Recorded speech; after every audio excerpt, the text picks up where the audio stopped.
Приходите на матчи Суперлиги Чемпионата России по хоккею с мячом и болейте вместе с нами за хоккейный клуб «Строитель». МКРЕП. Надежная опора строителя.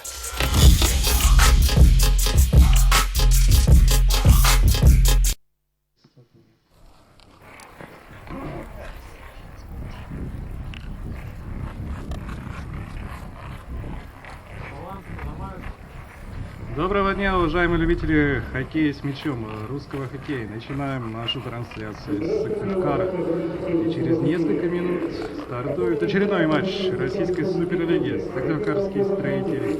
Старт, Нижний Новгород. Здравствуйте, дорогие болельщики из Сыктывкара Нижнего Новгорода. Приветствуем вас на нашем заметенном сильно поле. Условия сегодня для хоккея с мячом не особо благоприятные, но надеемся, что команды нам сегодня покажут настоящий класс. Тем более, сейчас они соседи по турнирной таблице и ждем очень напряженную игру. Да, ну и вот уже нам операторы трансляции представляют стартовый состав Сыктывкарского строителя. Давайте начнем непосредственно представлять главных действующих лиц сегодняшней встречи. В воротах строителя Максим Шакиров, номер 20, полевые игроки Сергей Филатов, 83 номер, Владимир Волосюк, 9, Максим Немцев, 44, Иван Кораблин, 3, капитан команды Сергей Шибонкин, номер 77, Артем Лихачев, номер 8, Евгений Люхин, номер 37, Максим Зубарев, 23 номер, Алексей Пашеремов, 28 и Денис Садаков, номер 93. В запасе сегодня у Сыктывкарского клуба Макар Екишев, вратарь, 1 номер, Андрей Куряков, 4, Павел Арзубов, 5, Никита Агафонов, 7, все молодые воспитанники сыктывкарского хоккея. 29-й Александр Лавишин, Максим Медведев, 70-й, Артем Зимин, 72-й номер. Главный тренер сыктывкарского строителя Павел Яковлевич Франц. О составе старта Валентина нам расскажет чуть-чуть позже, после того, как команда выстроится в традиционную линеечку, выслушают гимн России и Республики Коми, чтобы, в общем, не прерывать наш рассказ о составе гостей. В Нижнем Новгороде эти команды в этом сезоне у нас уже встречались, и тогда трудовую такую победу одержал Старт со счетом 4-3, если не ошибаюсь. За 2 мяча были забиты с 12-метрового удара в конце встречи, что, в общем, вызвало недовольство многих болельщиков Сыктывкарского клуба. Ну, в общем, об этом многие, в принципе, уже и забыли. Прожили этот момент, и сегодня трибуны, которые потихонечку этим сами наполняются, ждут все-таки, наверное, реванш. Ну и вот главный арбитр Андрей Токмаков, помощник Алексей Жиганов, Сергей Сергеев. Тоже сейчас на ваших экранах. Давайте ждем мы сейчас начала небольшой такой церемонии открытия поединка. Команда, пока он раскатывается, привыкает к местному занесенному снегом льду. И вот готовы выслушать замечательную аудиозапись гимна.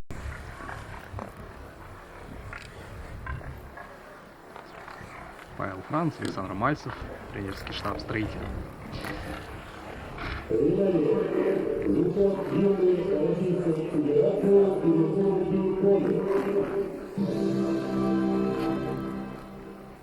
не он.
Прозвучали гимны Российской Федерации, Республики Коми. Все готово к началу матча. Надеемся, что вы выслушали гимны так же, как и мы, как и болельщики, стоя, потому что это все-таки правильное восприятие гимна. Ну, а вообще на трибунах стадиона сидя слушать гимн, да и вообще сидя находиться довольно проблематично в таких погодных условиях.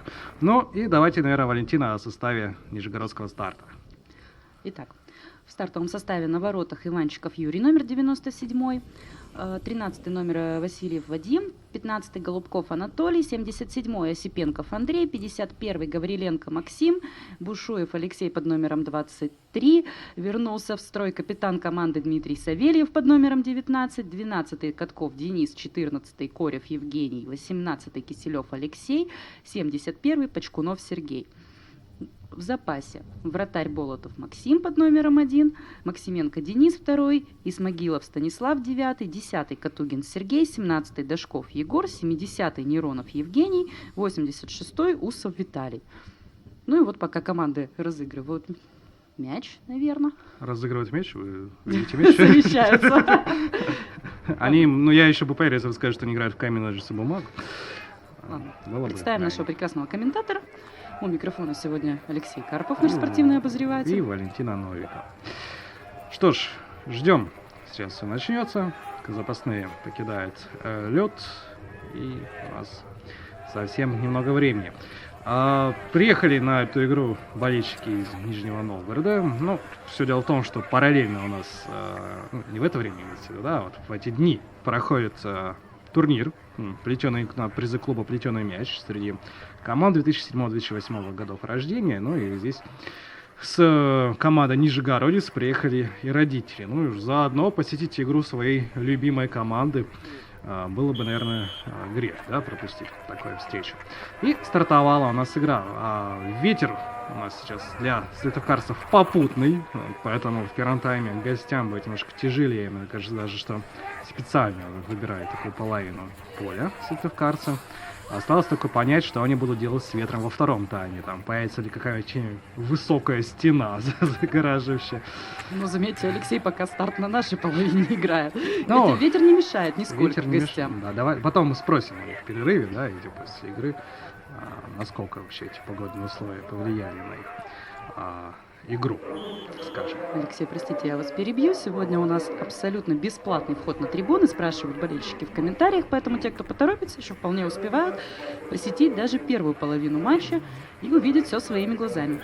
Ну, наверное, только если вы не в Нижнем Новгороде проживаете, наверное, пока на самолет приедет, ну, доедете, да, пока прилетит, пока все эти процедуры с багажом, еще, скорее всего, только под завершение пойдете. О, да, рождественский подарок хоккейный клуб «Строитель» организовал для своих болельщиков. Сегодня вход бесплатный, обычно вход 100 рублей. Ну и вот посмотрим, да, к концу первого тайма, сколько в итоге болельщиков удалось собрать. Все-таки выходной день, довольно удобное на самом деле время. Видел я в социальных сетях, некоторые люди говорили, что они работают, но что поделать. Мы тоже с вами сейчас работаем. Ну, для тех, кто на работе, есть наша прекрасная трансляция и технический онлайн уже для тех, кто прям совсем сильно занят. Ну и многие другие способы, там, смотреть в приложениях букмекерских контор, да, и тому подобное. Ну и первой главой в матче на второй минуте сыктывкарский «Строитель» зарабатывает. Не успел Юрий Иванчиков к этому мячу. В таком отчаянном подкате пытался его остановить. Наверное, пару уроков у Анастасии Волочковой нужно взять Юрию Иванчикову. Она научит его делать правильные шпагаты, фотографироваться в шпагате в разных местах. В то время, пока догоняет мяч. Да. Так, смотрим, угловой Сергей Шибонкин возле флажка. Есть у нас удар. Есть ли добивание? Нет, добивания нету. Все-таки сейчас появилось. И Иванчиков забирает надежный мяч. Ну, вот здесь как раз уроки Волочковой бы не пригодились. Я думаю, он сам бы мог научить парочке приемов. Отлично был бы обмен опытом. Да. Ну, смотрим, атака «Строителя» продолжается, да, потеряли на выходе со своей половины поля нижегородцы мяч, и здесь нарушение правил удаления в составе старта. Негодуют хоккеист, 19 номер, Дмитрий Савельев, капитан команды, восстановился, как мы говорили, после травмы, но вот в этом эпизоде мог нанести травму и игроку строителя. Это Артем Лихачев, насколько я понимаю, 3-й номер Сыктывкарского клуба, воспитанник местного хоккея с мячом. Давайте смотреть за этим эпизодом. Ну, мне показалось, что не видел Савельев Лихачева, и Лихачев не видел Савельева. В общем, ну, игровой эпизод, по сути дела. Ну, хорошо, что так, да? Здесь заблокировали нижегородцы попытку удара и отворот Иванчика в этот мяч в игру.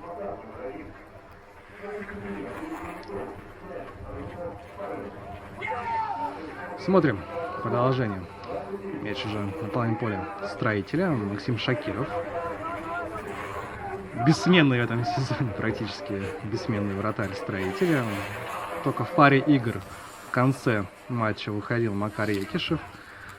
Тоже молодой хоккеист, который в прошлом сезоне выступал за Строитель-2, за команду СШОР номер 1 в высшей лиге. Вот в этом году из-за травмы Дениса Гутаренко Макар Екишев стал 2-м номером Строителя, получает немножечко игровой практики. Но мне кажется, что сегодняшняя игра не предвещает его выхода на поле. Должно... Вряд ли мы здесь видим какой-то крупный счет. Дела с опасением к этому выезду относились и в Нижнем Новгороде после упорнейшей встречи на выезде в исполнении Строителя. Но, с другой стороны, в одном из интервью капитан команды говорил то, что на выезде они как-то крепче сражаются, поэтому посмотрим, что сегодня нам покажет старт. Ну, после того, как Старт у себя дома проиграл Архангельскому Воднику с довольно неприятным для соперника счетом, ну, скажем так, любая игра может показаться достойней, да, чем те цифры, которые были на табло после встречи с архангелогородцами. Но, с другой стороны, Строитель на подъеме после 2 побед над Родиной, нашим самым ближайшим оппонентом. В прошлом, да, сейчас уже Родина не ближайший оппонент. Территориально, Алексей, да. Да, это да. Ну и матч с кировчанами тоже совсем скоро будет уже и в столице Республики Коми. Ждем мы непосредственно эту игру. Уже приехали и болельщики из Кирова, опять же, в том числе и на турнир «Плетеный мяч», да. Ну и, как нам рассказали, вот сегодня в 11 часов объединенные такие команды болельщиков Сыктывкара, Нижнего Новгорода и Кирова устроили хоккейный матч на валенках. О том, кто победил, мы постараемся узнать в перерыве.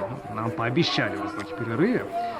Расскажут сами болельщики. Да, вряд ли на эту встречу принимались какие-то коэффициенты, ставки, но, в общем, мало ли, вдруг кому-то действительно интересно узнать, как сыграли болельщики в Сыктывкаре в хоккей с мячом на валенках. Ну, в Сыктывкаре тоже недавно проходил хоккейный турнир на валенках, новогодний, предрождественский. И выиграла турнир команда с довольно символичным названием «Бей-беги». Да, ну, как бы «Бей-беги» — это тактика, наверное, сборной России по футболу все-таки, да, не по хоккею с мячом. Как команда России по хоккею с мячом, тактика, наверное, доминирует и унижает. Вот. Такой команды у нас, к сожалению, на турнире нет. Старт в атаке был, но здесь Максим Немцев, в общем, почистил огрехи партнеров по команде. На чужой, на половине поля Старта уже мяч. Вратарь с полевым игроком вроде разобрались, кому он достанется. Хотя появилась такая украдкая мысль о недостаточном взаимопонимании между хоккеистами и гостей. В этом, чисто конкретно в этом эпизоде. Но в любом случае, по первым минутам можно сделать вывод, это что ровненько идут команды, пока опасных моментов у ворот особо-то и не было на самом деле. Да, если там не считать угловой, но это все равно это со стандарта. И вот здесь все хорошо, здесь надежно. Здесь Лихачев, я его назвал 3-й номер, 8-й, конечно же, сыктывкарская команда, 3-й у нас Иван Кораблин. И вот здесь Артем Лихачев еще в индивидуальный проход ударился, но вот от 3 соперников по очереди уйти ему не удалось. Уже старт в атаке и опасно на дальней штанге. Караулил прострел кто-то из полевых игроков Нижнего Новгорода. Ну, в общем, не удалось замкнуть, не в ту точку отправился мяч. Сыктывкарец Максим Зубарев. атака по центру и еще одно падение. И игра остановлена, да, я так понимаю, по этому плану. Игра остановлена. Удаление еще в составе старта. Кто у нас? 13-й это номер? Владимир Васильев или кто-то другой? Валентина. Ну, пока нам не показывают. Не Значит, показывают. я, Ну. что, кого удалили? Ничего страшного, пока что, надеюсь, да? 13-й в строю. 13 в строю, да, мы видим с вами. Смотрим за розыгрышем этого стандарта, и прямо в руки вратаря Нижнего Новгорода прилетает мяч. Вот Юрий Иванчиков в стартовые минуты главная фигура в исполнении гостей. Довольно часто вступает в игру. Не скажу, что прям какие-то стопроцентные действительно опасные моменты. Но... Страшно не было еще ни разу. Не, ну, когда у тебя летит такой мяч, ну, наверное, страшно, если ты, конечно, не вратарь клуба Суперлиги, там, высшей лиги. Вот если ты просто простой человек, да, вышел на лед, и у тебя вот такой мяч летит, там, конечно, страшновато, наверное, было. Итак, на 10 минут удален Осипенков Андрей за подножку в старте. Ну, вот снова теперь у строителя численное преимущество, да, в одного игрока.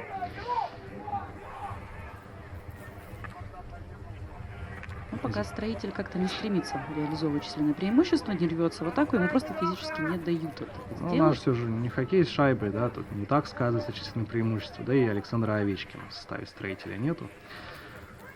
И сбрасывание тоже, чтобы из левого круга долбить по воротам. Да и Иван Кораблин удален, да? Ну что ж делать-то теперь? Ну, вот, не совпало. 28-й номер Алексей Башарымов с мячом по правому флангу идет в прорыв. Пробраться мяч на ход и зарабатывает еще один стандарт для своей команды. Но наоборот далековато, угол острый, скорее всего. Это просто заброс, либо прострел в штрафную площадку в исполнении Сергея Шабонкина. Ну, старт довольно, скажем так, грубо играет. Да? Наверное, грубо не то слово все же, но как-то правила частенько нарушает Нижний Новгород. Может быть, не вкатились еще в игру, может быть, как-то не успевает за игроками строителя. Видимо, темп строитель задает чуть-чуть повыше, чем планировали, чем ожидали нижегородцы. Ну, из этого, конечно, надо дивиденд определенно извлекать, забивать прежде всего, чтобы во втором тайме мы не наблюдали какую-нибудь там волнительную игру с равным счетом. Во втором тайме уже строителю будет потяжелее из-за погоды. Вот здесь довольно опасно у ворот Максима Шакирова было. До мяча вратарь не сразу добрался, и там казалось, что даже кто-то из хоккеистов Нижнего Новгорода будет впервые на мяче, и была возможность для потенциального удара. Максим Зубарев, проход по правому флангу, прострел в центр, здесь борьба за мяч. Достается он, только сейчас он достается Артему Лихачеву, уже с левого фланга заброс теперь в центр, и снова борьба. Ну, вот, довольно много этой борьбы. Ну вот посмотрите, не мешает все-таки погода, которую мы опасались нашим хоккеистам. Да, наши хоккеисты по ветру играют. Не, ну в любом случае ни тому Никому. коллективу, господи. Простите, пожалуйста. Ничего, новогодние праздники тоже дают о себе знать, я понимаю. Здесь не успевает игрок старта сохранить мяч в игре, и уже Максим Шакиров его ввел в действие. Сейчас посмотрим за этим моментом, о котором мы говорили, да, вот здесь в штангу попадает вообще мяч, да, вот мы на повторе посмотрели, и действительно очень опасно. То есть вот вроде как бы поближе к взятию был строитель, взятию ворот, да, атакует почаще сыктывкарский клуб, но именно у старта был, пожалуй, самый главный момент в первом тайме, на данную минуту, 12 небольшим сыграно. Ну и снег, да, не утихает, ветер не останавливается. Или, может быть, наоборот, ветер не утихает, снег не останавливается. Кому как удобнее. И хоккеисты тоже не останавливаются, идет строитель вперед. Здесь заброс в чужую штрафную. Юрий Иванчиков уверенно забирает мяч на выходе. Заметьте, да, у нас вратари довольно часто случае в эфире. Сергей Шибонкин с мячом делает дальний перевод, но там никого, там только Иванчик.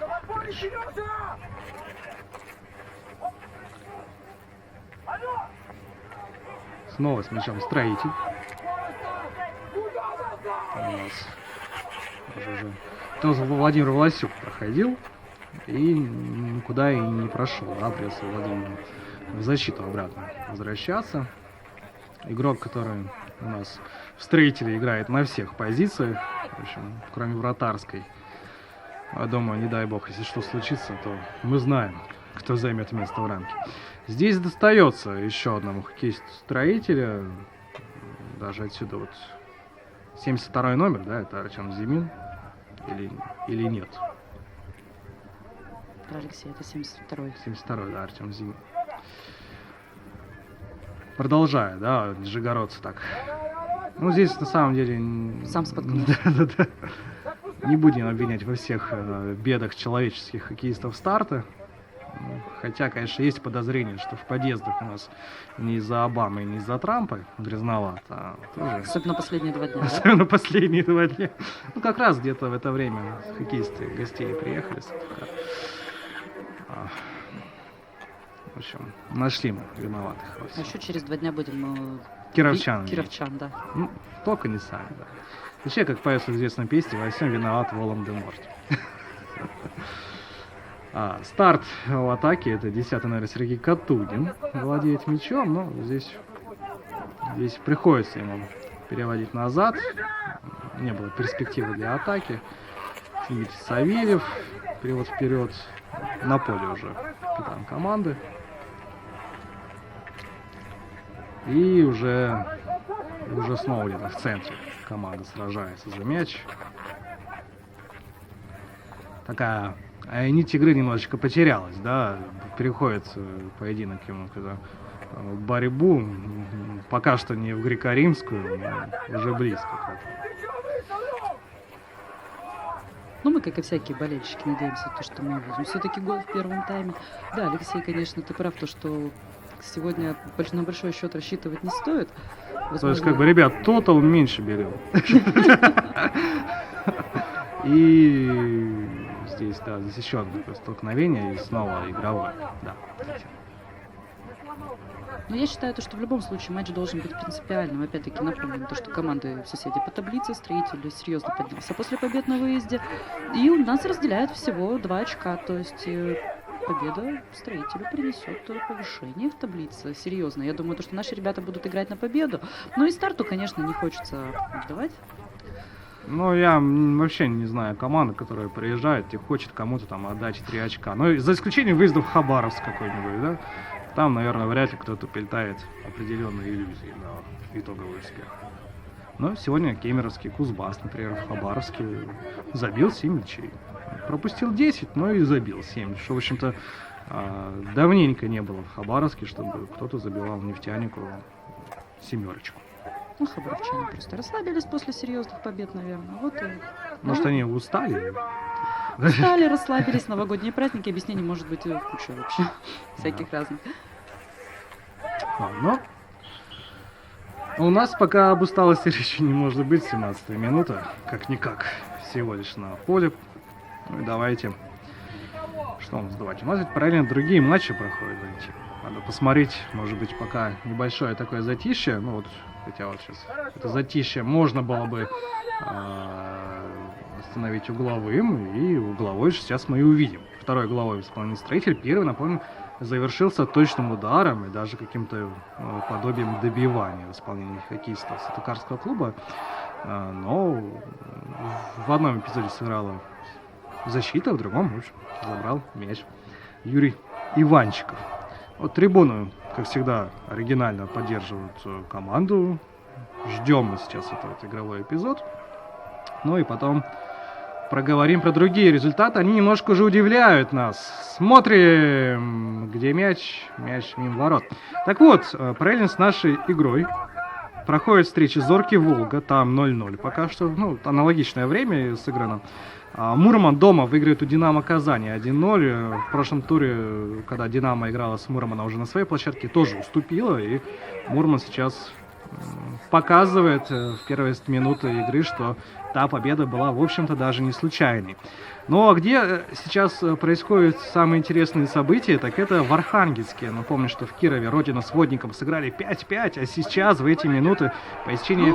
И что это? Да, вот что это? Что это было, Валентина? Как можно было не забить в таком эпизоде? Да, но, надеюсь, нам операторы покажут еще раз повтор этого эпизода. Может быть, да, может быть и не покажет. Но вот показывает. Но здесь не совсем мяч скакал, да, и по такому мячу было довольно трудно акцентированно попасть клюшкой. И если бы попал игрок Строителя, счет был бы уже давно-давно 1-0. Но, вот, мы возвращаемся к Архангельску, там Водник после 19 минут проигрывает Родине 0-2. Ого. Вот Это результат. Собственно, то, к чему мы клонили, да, потому что есть неожиданные сейчас результаты к этой минуте. И вот в Кирове Родина тоже вела 5-2, и Водник спасся от поражения. По-моему, 5-2. Сейчас могу перепутать. Я помню, что Строитель вел 5-2 в Архангельске, и Водник спасся от поражения тоже, да, 5-5 сыграл, еще мог и забить шестой мяч. И вот Водник, мне кажется, команда, которая в этом сезоне играет очень интересно, да. Такие волевые матчи проводят, а вот сейчас старт был близок к тому, чтобы повести в счете. Эти команды обменялись опасными моментами. Удар наносился, наверное, в противоход Максиму Шакирову даже. Мне кажется, что если попади мяч в створ, да, видите, Максим взглядом просто провожал мяч, вряд ли он смог бы что-либо сделать в этом эпизоде. Ну, только если вытаскивать мяч из сетки, как-нибудь красиво и необычно. Так что вот по моментам... Моменты есть, это главное, да, то есть осталось дождаться, у кого реализация моментов наладится. Конечно, хотелось бы, чтобы наша команда, но всякое возможно. Максим Зубарев по правому флангу и получает, мне кажется, как-то не Максим Зубарев, это Денис Судаков был. И мяч мечется просто по штрафной. Здесь Юрий Иванчиков нехорошо, неуверенно вышел. И здесь еще одно падение. И здесь Максим Немцев и Сергей Почкунов оказались на льду. Но мне вот казалось, что Денис Судаков вот так клюшкой-то акцентированно били по ногам. Хоть и не попал толком из старта, но удар-то наносился конкретный. Там игры в мяч-то, в принципе, не пахло игрой в мяч. Здесь еще один стандарт в исполнении Строителя. Довольно... До ворот снова далеко, до стандарта далеко. Не будем вспоминать детскую пословицу про правильно корову, да? Смотрим. Если такая борьба, эти толкаются хоккеисты практически на пятачке. И от ворот Нижний Новгород. Вот и первая половина первого тайма приближается к концу. И довольно интересный хоккей мы с вами смотрим. Строитель с мячом. В середине первого тайма хочется поправить Алексея. В воротах все-таки не Иванченко, а первый номер Болотов Максим. Сейчас нам показали спину вратаря просто близко. Но это надо поправлять, прошу прощения, не меня даже. А кого? Вот у кого стартовые протоколы появляются? Покажите нам этого человека. Покажите нам человека, который нам принес стартовый протокол с фамилией Юрий Иванчиков. То есть мы все, что мы говорили, это было про Болотова. Спасибо, Валентин. Да. Угловой старт. Хоть кто-то из нас внимательный. Да. На самом деле, внимательные болельщики у нас в комментариях. Я все ждала, пока нам покажут номер вратаря поближе. Но мы, к сожалению, да, не так знакомы с вратарями Нижнего Новгорода. Это наши уважаемые болельщики, которые находятся у экранов, телевизоров, мониторов, компьютеров и прочих устройств. Но вот, по крайней мере, в стартовом протоколе, который у нас был, было именно так написано. Так что просим извинения и очередная похвала за внимательность. Надеюсь, других изменений в составах нету. Мало ли, вдруг Макар Екишев стал походить на Максима Шакирова, а мы чего-то не знаем. За новогодние праздники Макар мог отъесться, вырасти чуть-чуть и поменять Изменить игровой номер. номер. Да. А там уже за шлемом не разберешь. Там за шлемом, да. Там и Дарта Вейдера за шлемом не разберешь. Атака была сейчас Нижнего Новгорода. И сейчас останется мяч у гостей. Надо будет спросить, кстати, на послематчевой пресс-конференции, с чем связана замена вратаря перед игрой.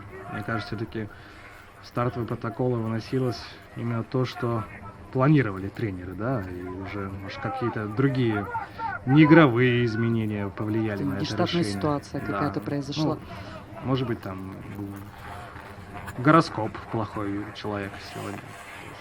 Тоже не стоит исключать такой вариант. А так, строители. Пока это, конечно, трудно назвать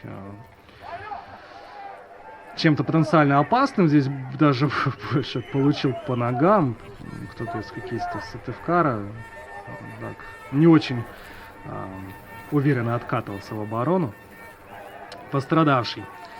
Снова строитель. Башарилов Алексей был, 28 номер. И остается мяч Сыктывкарского клуба. Ну что ж. Трибуна, мне кажется, чувствует нить игры. Понимает, что именно сейчас поддержка зрителей нужна. При счете 0-0, не там, когда там 3-0, и там игра сделана, а именно сейчас, когда нужно бороться. И здесь сыктывкарцы борются за мяч и зарабатывают еще один угловой. Ну, тоже неплохо. Из этой ситуации, которая была, выжить угловой очень даже хорошо. Пока мы с вами говорили, Волга забила 2 мяча Зоркому. Вот на выезде. Зоркий сейчас замыкает турнирную таблицу. И, наверное, удивляться тому, что Волга забила дважды, наверное, не стоит. Хотя и прошло за 6 минут у ульяновцев уложились. Есть стандарт исполнения строителя. Где удар? Где вообще его мяч? Мяч у нас уходит от ворот. Мы, наверное, ожидали чего-то другого в этом моменте. Ну, в общем, как всем давно известно, наши ожидания — это наша проблема. Алексей, Борьба. насмотревшись на другие игры, решил, то, что сейчас наши команды на поле начнут забивать бешеные темпы. Хотелось бы, да. Ну вот из 4 встреч, которые проходят в это время, не забит мяч, не открыт счет только в этой встрече. Только в этом поединке. А что это значит? И это значит, что да, пора. И это значит, что пора. Ну или то, что команды, ну, по логике бы вещей, даже что команды равны, но, конечно, матч Водника и Родина, где кировчане ведут 2-0, стоит все равно особняком в этой линии. И нам ведь этих кировчан встречать через 3 дня, заметили. Ну, может быть, кировчане сейчас выиграют, расслабятся, да?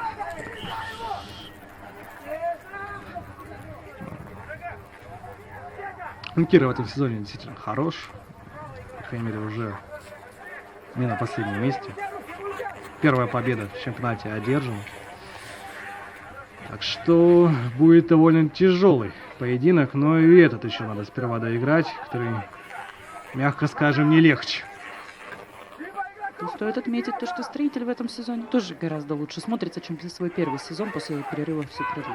Ну, знаете, первый сезон всегда пробный, какой-то такой тестовый, от которого ожиданий, наверное, практически нет ни у кого, ну, кроме болельщиков, да, они же всегда ждут победы, что там команда вышла в Суперлигу и всех порвала. Нахрапом так. Да, то есть как бы даже с составом, который там набирался в последний момент. Ну, мы все любим сказки, да, любим известные там фильмы, где команда с последнего места выбирается в плей-офф, сенсационно обыгрывает всех и выигрывает чемпионский титул. Но это только вот либо в Голливуде такие снимают, да, Либо за себя и за Сашку. да, за Фильм себя и Алексея. за Сашку. Да. Ну, за себя и за Сашку — это прекрасный фильм, прекрасная история, поверьте. Вот. сейчас ждем еще фильм про Льва Яшина. Да. У нас уже смотрели мы уже в Новый год фильмы про Легенду 17, да, фильм «Движение вверх», про хоккей с шайбой, про баскетбол. Ждем сейчас фильмы про Льва Яшина, про футбол. Ну и, может быть, когда-нибудь сделают отечественный кинематограф и фильм про хоккей с мячом. Про строителей Павла Яковлевича. Но для этого нужно действительно сделать какое-нибудь сейчас небольшое чудо. Ну, может, не в этом, может, в следующем сезоне. Но хотя и в этом еще все предпосылки есть. Например, забраться в плей-офф «Строитель» еще может. Но для этого нужно, конечно, набирать очки и побеждать, например, в сегодняшней встрече. Ну, а плей-офф, я думаю, и Нижний Новгород тоже как бы реальную цель для себя ставит. Мы сегодня отмечаем игру вратарей и череду падений. И Рождество. Да. Погода на поле все-таки сказывается. И есть, мне показалось, что такой пас, проникающий в штрафной площадке, должен был привести к выходу 1 в 1, но там мне показалось, потому что не готов был никто из хоккеистов «Строитель», не ожидал такой передачи, все, видимо, рассчитывали на удар, но вообще с такой позиции можно, конечно, было бы и пробить уже, да? Еще раз проверить в игре Максима Болота. Я уже запомнил, кто на воротах. Да, спасибо. Зато каково как икалось Юрию Иванчикову на скамейке запасных, да, в эти моменты. Да. Строитель прихватил мяч, потерял, и надо как-то возвращать его обратно, да, в общем. Вот и вернули. Все хорошо в этом эпизоде. Еще одно падение, еще один такой игровое столкновение. Максим Зубарев оказался на льду. Как оказалось, любитель бильярда. Общались с ребятами на турнире по хоккею с мячом в Вальниках как раз. Оказалось, что они играют вместе с Максимом Зубаревым иногда в бильярд. Какие у нас разносторонние вообще хоккеисты, оказывается. Ну, я не знаю, может кто-то и в преферанс играет, да, может кто-то в покер. Сейчас как раз международный турнир на Багамах стартует. Но пока все в Сыктывкаре, наверное, участников этого турнира среди наших хоккеистов не оказалось. Вот. Может быть, кто-то играет на виолончели. Не исключено. Нижний Новгород зарабатывает стандарт на половине поля «Строителя». Заброс я штрафную. И мяч в воротах, но не засчитывается. Здесь, во-первых, была игра высоко поднятая клюшка, мне показалось. А во-вторых, может быть, что-то было еще. Давайте здесь мы с повтора посмотрим. Но арбитр сразу и уверенно показал, что здесь взятие ворот не будет засчитано. Системы ВАР в хоккее с мячом нету. Ну, в общем-то, она и в футболе не всегда себя оправдывает. Поэтому ничего страшного. Давайте вот нам показывают повтор. Ну, высоко поднятая клюшечка, по-моему, была. Может, что-то еще другое увидели арбитры, чего мы сейчас на повторе тоже не могли увидеть, но арбитры как-то поближе к игровому эпизоду были, чем мы тут, да, на повторе, хоть у нас и был он, да, с 2 раза мы успели заметить. Но... Ну, как же обидно к старту. Ну, а что обидно? Ну, давайте сейчас мы руками мяч забьем, скажем, нам обидно, нам не засчитали. Ну, Валентин, ну, как-то... по правилам же. Ну. Полчаса отыграли. Полчаса, это конечно, обидно. Здесь не дотягивается Иван Кораблин до мяча. Да, вот. Я сейчас тоже вижу, что первый номер на спине вратаря. Казалось бы. Здесь Владимир Власюк боролся с нападающим гостей. Давайте его смотрим еще раз. Ну, в общем и ладно. Стандарт. Нижний Новгород. Мяча. Даже уже 37-й мне показалось. Такого даже и не вижу в протоколе. Зрение подводит, знаете, как-то 0,5-0,5 сказали врачи на диспансеризации. И все осторожнее, может еще протокол подвести сегодня. Ну да. Просто 0,5-0,5 перед Новым годом говорить врачам. Это было слишком.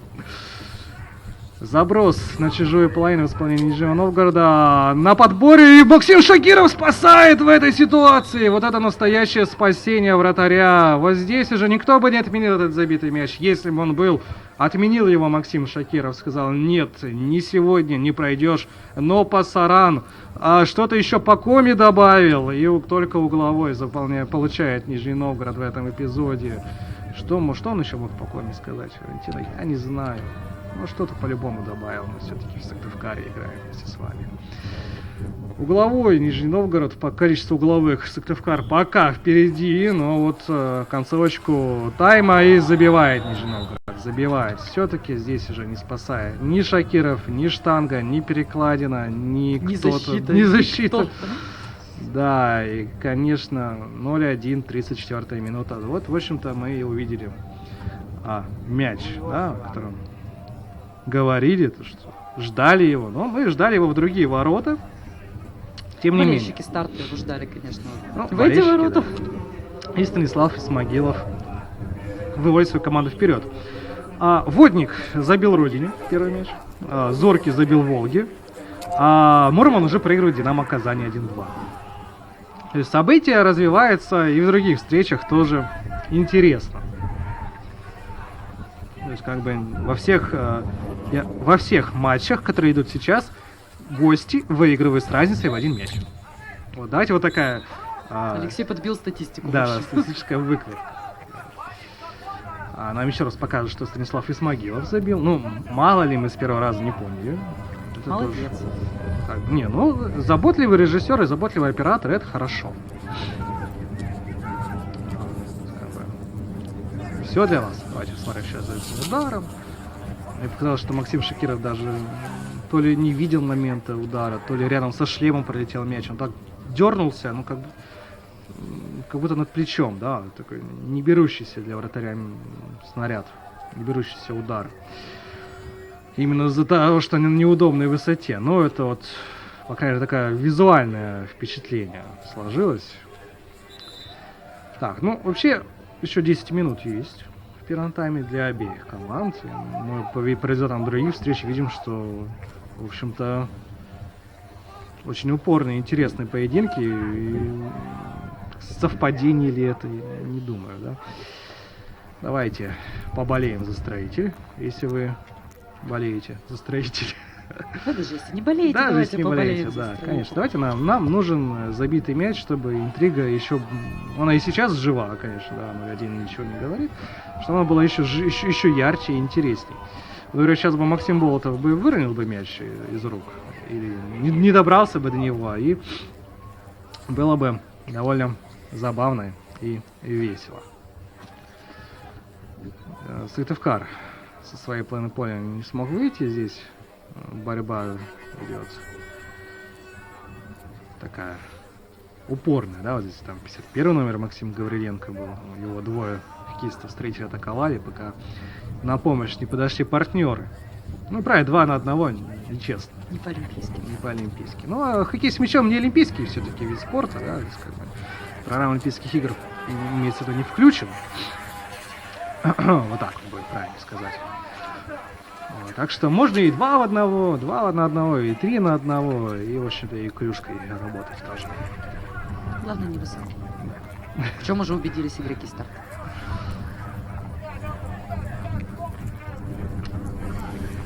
Максим Шакиров на ваших экранах.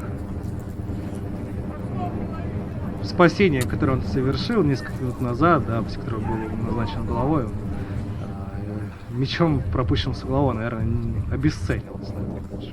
Просто удалось вратарю Строителя на минутку отложить взятие своих ворот. 29-й номер Строитель Александр Ваюшин. Сейчас был с мячом, отобрали его.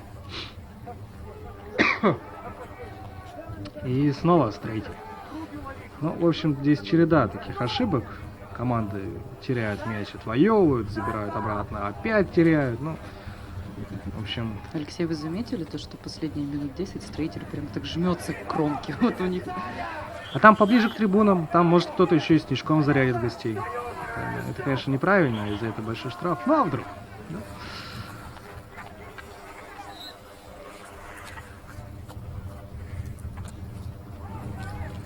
28-я минута. Еще один заброс. Ну, кстати, Нижний Новгород довольно уверенно эти забросы использует. Там появляется некая опасность, да, у ворот строителя в таких эпизодах. Нужно нашим ребятам отыграть вот этот вот мячик, чтобы мы вошли во второй тайм все-таки с равным счетом, сохранили интригу. Ну, начинать второй тайм со счета 0-1 или 1-1, кажется, две большие разницы. Да. Главное, ну, с другой стороны, главное, чтобы не 0-2. Там будет тогда невероятно тяжело. Здесь снова Болотов. Проследил траекторию мяча, вышел, забрал его уверенно в руки. И очередной заброс. Здесь строитель на подборе, это Артем Лихачев. По центру, да, практически строитель не атакует во второй половине первого тайма. В основном по флангам.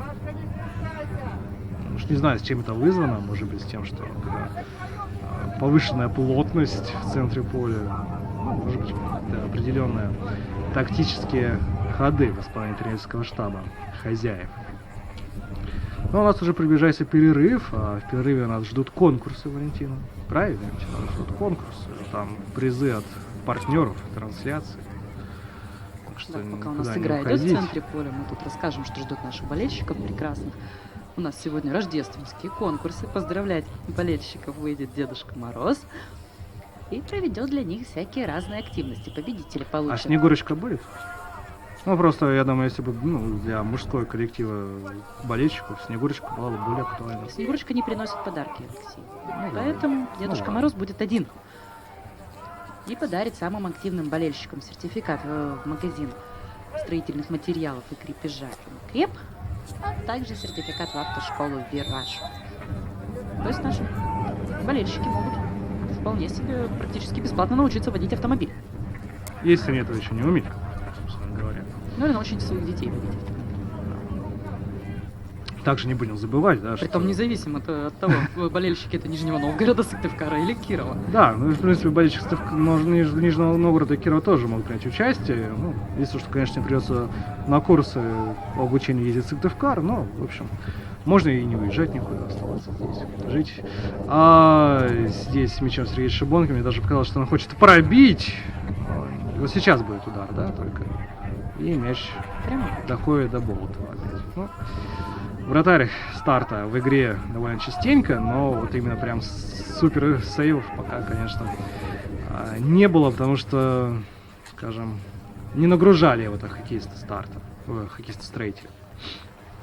Но и не будем забывать о том, что в конце сезона для болельщиков, которые посещали все домашние игры строителя, будет специальный розыгрыш С суперпризами. с суперпризами с центером бензина. Который Да. разыграет информационный партнер команды «Строитель». Информационное агентство БНК, кстати, который ведет сейчас эту трансляцию. Ну и, насколько я помню, еще велосипед Велосипед от фирменный. Квета Авто.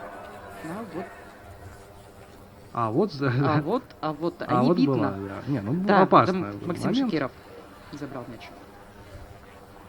Ну, мне кажется, чуть-чуть строитель подсел в эти минуты.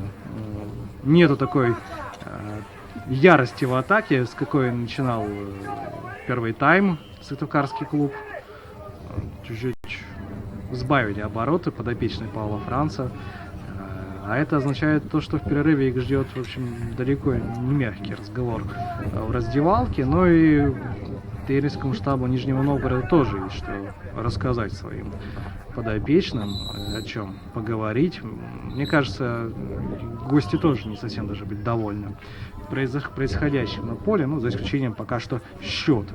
Подождите, давайте вернемся к приятному все-таки, к суперпризам. В общем, весной, после окончания сезона болельщиков Сыктывкарского строителя ждут суперпризы. Это набор инструментов от сети магазинов «М-Креп». Большой, хороший, красивый для настоящего мужчины. Фирменный автомобиль. Велосипед «Шкода». Да, хорошо. А также 100 литров бензина. Приходите на матчи, сохраняйте корешки билетов и участвуйте в нашем розыгрыше. Конечно, автомобиль был тоже бы неплохо. Шкода тоже хорошо. Ну вот, но пока у нас здесь события перестали как-то развиваться, скорость поубавилась, да. Давайте сейчас досмотрим этот эпизод. Такое чувство, Остается что мяч у строителя. оставался, точнее. И до сих пор остается. Есть удар и где мяч там у нас? Оператор. Мяч где-то там, но у старта. Так вот, Водник сравнял счет в матче с Родиной. Ну, все вернулось на круги своя, в принципе. Зоркий с Волгой уже 2-4 играют. Там вообще события происходят с космической скоростью. Мурман сравнял счет в матче с Динамо Казань. 2-2. Вот. А у нас пока что унылое 0-1. Унылое по внешнему виду, но не по содержанию. Команды каждая уже на один гол-то, в принципе, наиграла, да? Ну, будет, если бы там был бы счет 1-1 или 1-2, ну, наверное, было бы, наверное, более справедливым результатом для первого тайма.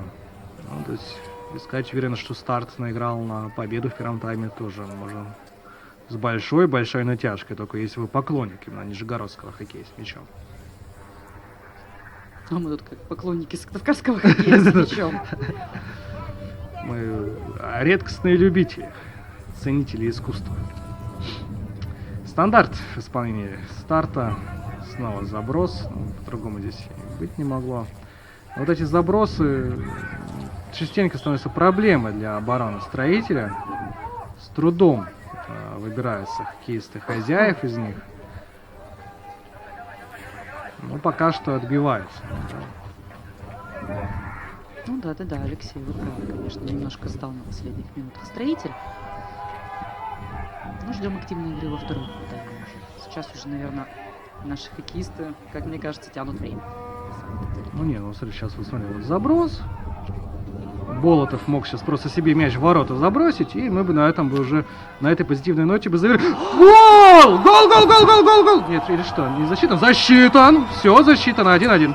Сейчас 1-1. Это очень интересный гол, вы посмотрите, да, Алексей. ну здесь могут быть, конечно, хоккеисты из Нижнего Новгорода недовольны. Мы, правда, сами не знаем, чем они могут быть недовольны, потому что мы не видели толком этот эпизод. Повторите нам его скорее же. Ну вот 1-1, все равно это приятно, все равно хорошо. 1-1 это уже не так страшно.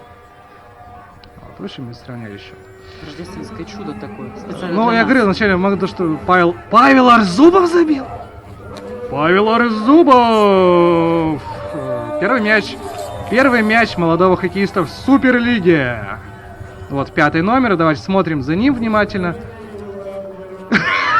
Он, наверное, сам не понял, как это произошло. Там попал мяч от Павла, попал в игрока Старта и закатился мячом. Ну вот, вот это действительно рождественское чудо. Молодой парнишка, кандидат в сборную России до 19 лет, забивает мяч в конце первого тайма и приносит ничью, промежуточную ничью Сыктывкарскому Строителю. Есть еще стандарт, дадут еще его разыграть, и вот надо еще здесь забить и выйти со счета 2-1 на перерыв. Давайте посмотрим за этим эпизодом. Дадут стандарт довести до конца Сыктывкарскому клубу арбитры. Выстраивается стенка. Вот ключевой момент первого тайма. Ключевая минута первого тайма. Забивает Павел Арзубов. Вот это... Вот Ух, это, это, конечно, неожиданность была. Да, вообще неожиданность было увидеть Павла Арзубова на поле. Ну, честно скажем, как бы, потому что редко выпускает Павел Яковлевич молодых игроков при ничейном счете, при минимальной разнице. Но вот Павла выпустил и не прогадал. Не прогадал Павел Яковлевич. И здесь ничего. Здесь ничего. И с этим счетом, со счетом 1-1 мы завершаем первый тайм. Просто удивительная, конечно, по накалу страстей игра. И по результату, в общем-то, да, тоже довольно интересно. 1-1. Через 20 минут мы вернемся в эфир. А пока пойдем переваривать увиденное. И узнаем результат хоккея в валенках.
Приходите на матчи Суперлиги Чемпионата России по хоккею с мячом и болейте вместе с нами за хоккейный клуб «Строитель».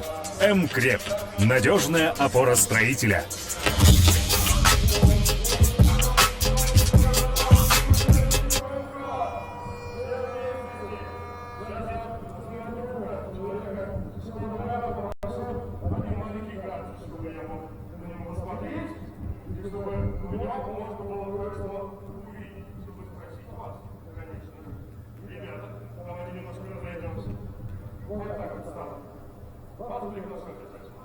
Значит, я сейчас буду вам вопрос задавать, а вы будете отвечать непосредственно по поднятию руки. Кто вам первый поднимет, правильно ответит, получит слово. Это просто. Ну, ребят, вы можете сказать, что есть руки, которые поможет меня морозить. Итак, совершенно глупый простой вопрос, уже каждый может задать. Русские хоккей какой вкуснее, как называется?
Сыктывкар, живи! Хоккей с мячом, русский хоккей, процветай! Надеюсь. Спасибо большое! Служили будем стараться. Итак, вы вчера у меня, пока пойдем на вторичнице, красивые участники. Значит, у нас тут собрались те, кто прилипал языком на железном, кто приезд с выходом, день рождения в декабре, и что-то еще. И вот здесь надо. Так, все остальные, повторюсь, ребята, помогать, кто участвует, здесь не приходит. Так, ребята, ну и как это что мы уже делали, то сейчас мы будем делать следующим образом. У нас какой праздник сейчас начался? Рождество, да? Сегодня это уже на Рождество. Значит, мы начали, по сути дела, говорить вот такой красивый видик. Вот такой.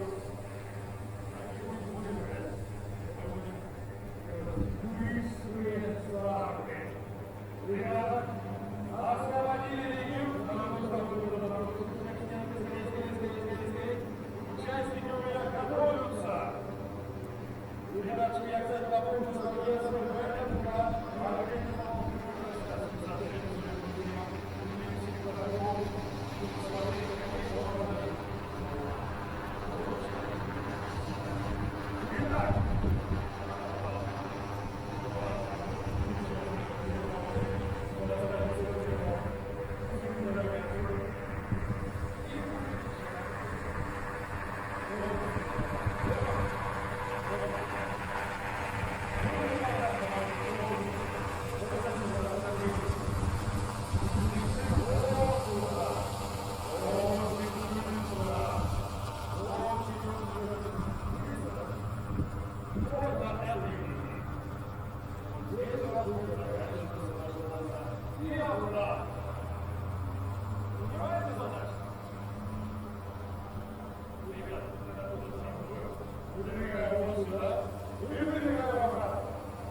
Приходите на матчи Суперлиги Чемпионата России по хоккею с мячом и болейте вместе с нами за хоккейный клуб «Строитель». МКреп. Надежная опора строителя.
Доброго дня, уважаемые любители русского хоккея с мячом. Возвращаемся в Сыктывкар, где у нас остается несколько минут до возобновления матча Сыктывкарского строителя и Нижегородского старта. У нас выходит уже строитель и старт из трибунного помещения. И мы что ждем? Мы ждем веселой, интересной, яркой и результативной игры во втором тайме. Ну, кстати, вот и тренерский штаб строителя идет. Подакиш Франц элегантно подпинывает снег, расчищает, можно сказать, тропинку к тренерскому мостику. Стоит заметить, то, что снегопад немножко все-таки унялся. Стало, наверное, попроще командам играть. Ну, в перерыве сыктывкарцы договорились, чтобы и С ветер утих, канцелярии. да, и ветер, чтобы утих, и снег, чтобы тоже перестал идти. Это, Всё-таки, конечно, большой секрет, но в составе строителя есть штатный шаман. да, ну, теперь уже все знают. Теперь уже все знают, и придется нанимать второго. Сейчас залезем. Еще более секретно. Еще более секретно. Ну что ж, счет 1-1. На последних секундах тайма нас порадовал воспитанник Сыктывкарской школы с хоккеем с мячом Павел Арзубов, который забил свой первый, да, Алексей, гол в Первый, да, Суперлиге. первый гол в Суперлиге. Поздравляем молодого человека. Ура! Это правильный выбор нашего главного тренера Павла Яковлевича Франца. Ну и ждем продолжения. Надеемся, молодые кадры будут также активно себя проявлять и во втором тайме, и в следующих играх. Ну и параллельно мы начнем, добавим, точнее, как после первого тайма завершились другие встречи. У нас Водник, Родина 2-2, Зорки, Волга 3-4, Мурман, Динамо Казань 3-2. То есть во всех 4 поединках, которые проходят в одно время, борьба. Во всех поединках непонятно, как закончится матч, кто выиграет и выиграет ли вообще. Но и будем параллельно следить за развитием событий. Кстати, мы с начала игры следили еще за одним событием. Фанаты русского хоккея, которые приехали в Сыктывкар из Нижнего Новгорода и Кирова, сыграли с сыктывкарскими болельщиками сегодня в хоккей в валенках. Как выяснилось, после серии Булиту выиграли болельщики Нижнего Новгорода, с чем мы их и поздравляем. Ну, это хорошо. А так сыграли команды. Выиграли Гребли. болельщики Нижнего Новгорода, а в матче профессиональных команд должны выиграть сыктывкарцы. Вот чтобы все было честно. Равновесие инь Да. и янь. Чтобы, в общем, Нижний Новгород приехал все домой и, собственно, с победой. Но хотя бы болельческой. Заслуженно. Итак, строитель с первых же, в первой же атаке, да, на дебюте второй половины игры, зарабатывает стандарт. И здесь не совсем приятная подача. И Максим Гавриленко мяч выкидывает на чужую половину поля.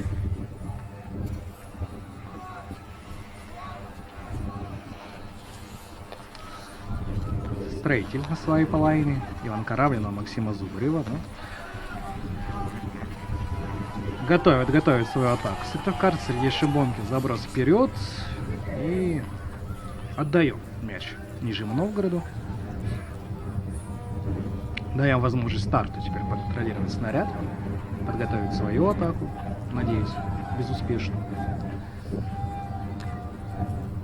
Алексей тут предрекал в перерыве накрученные хвосты, как говорится, у строителя. Вот сейчас посмотрим. Да, посмотрим, как прошел разговор, да, в раздевалке. Удалось ли Павлу Францу донести свою мысль и свое тренерское видение до подопечных. И здесь нарушение правил со стороны старта. Ну, повторюсь, опять же, грубо довольно играют нижегородцы. Не боятся идти в стык, не боятся фалить. Причем фалят, вы там видите, здесь практически возле центра площадки, хоть и у кромки поля. Ну, в общем, довольно так агрессивно Нижний Новгород играет. Может быть, им за это и воздастся. Кто знает. Строитель не смог выйти со своей половины. Потеря.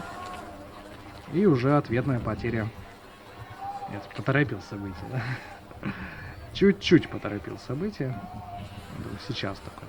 Сыктывкарцы отобрали игровой снаряд. Снова его потеряли. Ну, в общем, так и играем. Контратака Строителя снова заглушилась. Ну, давайте, наверное, поговорим кратенько о стартовых составах, в которых команды начинали эту игру. В воротах Строителя был и остается Максим Шакиров, номер 20. Полевые игроки: Сергей Филатов, 83-й, Владимир Власюк, 9-й, Максим Немцев, 44-й, Иван Кораблин, 3-й, Сергей Шибонкин, 77-й, капитан команды. Артем Лихачев, 8-й, Евгений Люхин, 37-й, 23-й, Максим Зубарев, 28-й, Алексей Башарымов и 93-й, Денис Судаков. Запасные игроки, давайте сейчас досмотрим эту атаку. Здесь помешал защитник и угловой. И угловой зарабатывает Строитель. Ну и запасные Строителя: Макар Екишев, номер 1, Андрей Куликов, 4, Павел Арзубов, 5, Никита Агафонов, 7, Александр Вейшин, 29, Максим Медведь, 70, 72, Артем Зимин. И вот есть сегодня Никита Свиридова. Тоже хочется потом уточнить, что же случилось с Никитой. Травма ли это или просто болезнь какая-нибудь. Все-таки вирусная инфекция по Сыктывкару, как и по другим городам, бродит. Смотрим за подачей углового. Здесь до удара тоже дело довести не удалось. Ну и давайте, наверное, о составах старта. В стартовом составе в воротах старта все-таки Болотов Максим. 13 номер Васильев Вадим, 15 Голубков Анатолий, 77-й Осипенков Андрей, 23-й Бушуев Алексей, Савельев Дмитрий, капитан команды под номером 19, 12-й Катков Денис, 14-й Корев Евгений, 18-й Киселев Алексей и 71-й Почкунов Сергей. На скамейке запасных вратарь Иванчиков Юрий, Максименко Денис, номер 2, Исмагилов Станислав, номер 9, который, кстати, сегодня уже успел оформить гол. 10-й Катунин Сергей, 17-й Дашков Егор, 70-й Неронов Евгений и 86-й Усов Виталий. Вот такой вот состав. Ну, Виталий Усов, кстати, играл в свое время за Строитель. Сезон, когда Строитель выиграл высшую лигу. Хорошие очень, хорошие они друзья с Владимиром Власюком. Часто общаются. Владимир рассказывал, что вот отец у Виталия Усова был у него, ну, не тренером, пригласил его и позвал в секцию хоккея с мячом. Такая вот взаимосвязь двух друзей, но сегодня они не просто друзья, но и соперники на поле. Стоит отметить то, что в старте играл Максим Немцев, один из Да, сильных Максим игроков Строителя. Да.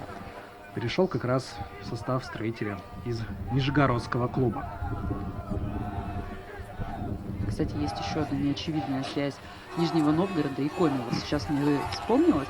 В Нижнем Новгороде есть прекрасная футбольная команда «Волга», гимн для которой буквально несколько лет назад написал уроженец Ухты в республике Коми Иван Кузнецов. Ну да, вот пока мы разговаривали про гимн, нам Строители чуть не забили. Тем не менее. Чуть-чуть не считается. Чуть-чуть не считается, да. Счет по-прежнему 1-1, стартовые 5 минут позади. Игра не поменяла свой рисунок. какой был первый тайм, так продолжается и второй. По сути, ничего не изменилось. Главное, чтобы счет на табло изменился, а остальное можно оставить так, как оно есть. Ну да. Эмоции там на трибунах вообще уже зашкаливают, кстати. Как нам На дает- трибунах еще и холодно, поэтому как без эмоций-то? Без эмоций вообще можно было бы замерзнуть. Нам Это Шиш вот из некоторым протокола людям- рассказал, что там почти 1000 человек. Это некоторым людям на диване хорошо, тепло и приятно сидеть, смотреть трансляцию, писать какие-то негативные комментарии. Ну, ничего страшного. Как говорится, сами такие, кто пишет такие комментарии негативные. Это нормальное явление. Алексей хотел снова напомнить нашим прекрасным комментаторам то, что мы все видим. Обращайтесь. Мы все видим и читаем. Так, атака строителя. Максим Зубарев.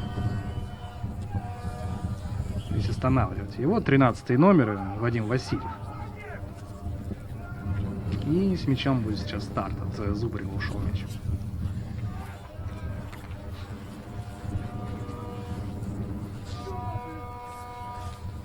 Ну, кстати, опять-таки небольшая тишина, да? Болельщики успокоились пока что. Наверное, еще не все вернулись из трибунных помещений. Там была довольно большая очередь сейчас в автоматах с кофе. С трудом его пришлось выставить. Вам, Алексей, повезло, я даже не стала рисковать. Там юные хоккеисты, участники турнира «Плетеный мяч», сразу же оккупировали, штурмовали эти автоматы. А уж покупать кофе по 75 рублей в соседнем, ну, как-то слишком жирно было бы. Заброс в штрафную строители вот продолжают старт свою тактику, такую, можно сказать, да, нагнетают, забрасывают, борются за мяч. Именно комбинационного какого-то хоккея у старта почему-то вот мы в первом тайме не увидели. Не увидели, наверное, потому что его и не было. Ну, скорее всего. Но Конечно. каких-то опасных атак мы от строителя тоже пока что не увидели. Да, поэтому- тоже бесспорно. Ну, абсолютно, по сути, равная игра. Опасные моменты, конечно, появляются редко, но по такой погоде, по такому ветру болельщикам, наверное, хотелось бы увидеть побольше интересных эпизодов.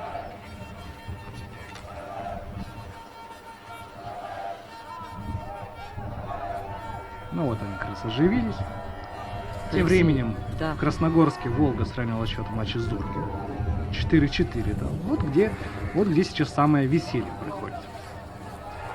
Весь момент у строителя! И штанга! Алексей Башарымов отправляет мяч в штангу. Это, конечно, Обидно. сильно. Да, это очень обидно. Алексей Башарымов, 28 номер, новичок сыктывкарской команды, мог вывести строитель вперед. Таких моментов, как говорится, может быть и не будет потом.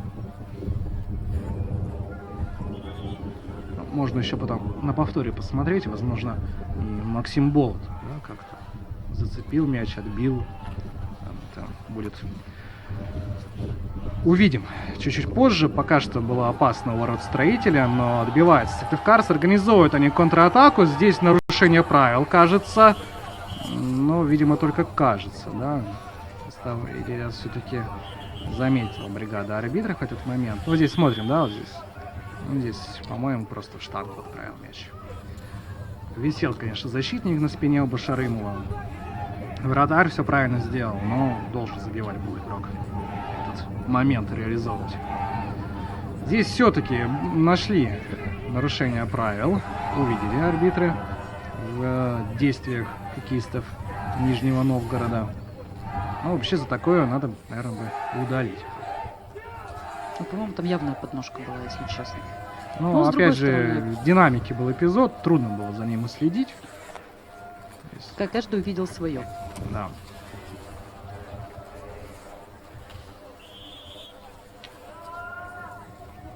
Замерли прям трибуны. Тишина такая на стадионе. Даже слышно вот сейчас тренерский штаб, да, когда потихонечку доносит звуки со скамейки специалистов в эфир. Отворот строитель. Не, все-таки удаление, кстати, обязательно было. Сейчас объявится информатор. Ну и здесь еще одно нарушение правил, как мне показалось, но мяч остался у Строителя. И вот сейчас только останавливается игра. И будет стандарт. Ну, действительно, очень грязно играют нижегородцы. Не грубо, а именно грязно. Вот будет правильное слово. Вот опять прыжок, игра клюшкой по ногам. 17 номер Егор Дашков, если не ошибаюсь, это был. Ну, пусть болельщики из Нижнего Новгорода обижаются, строят из себя невинных ангелочков, но вот это действительно очень грязная игра и риск нанести травму игроку другой команды.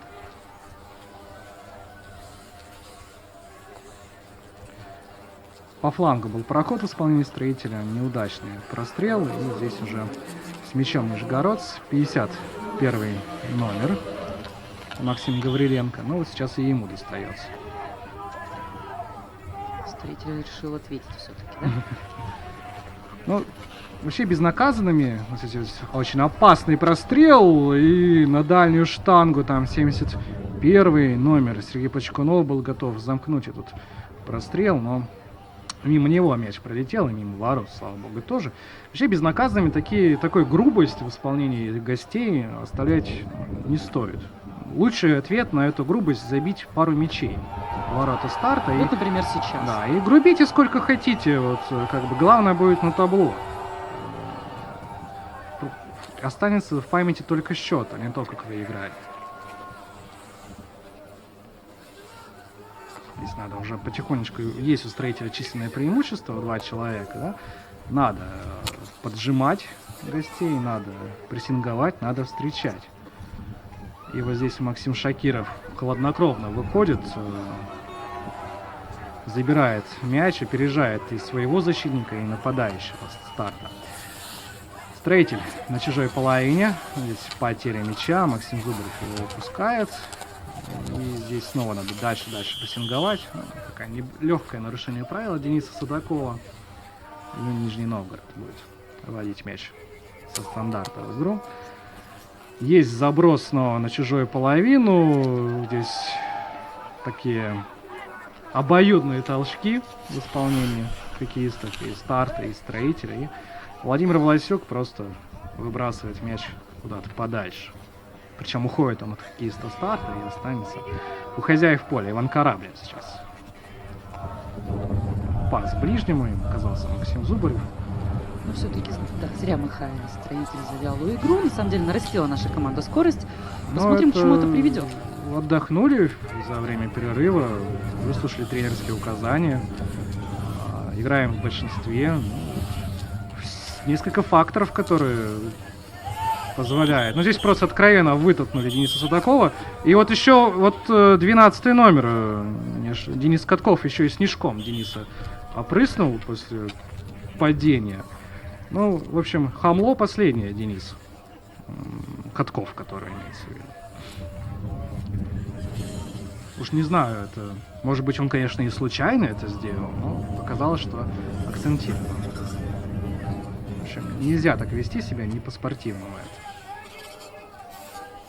Пока что... Ну, давайте сейчас посмотрим, чтобы не вырезалось. Так, здесь вытолкнул.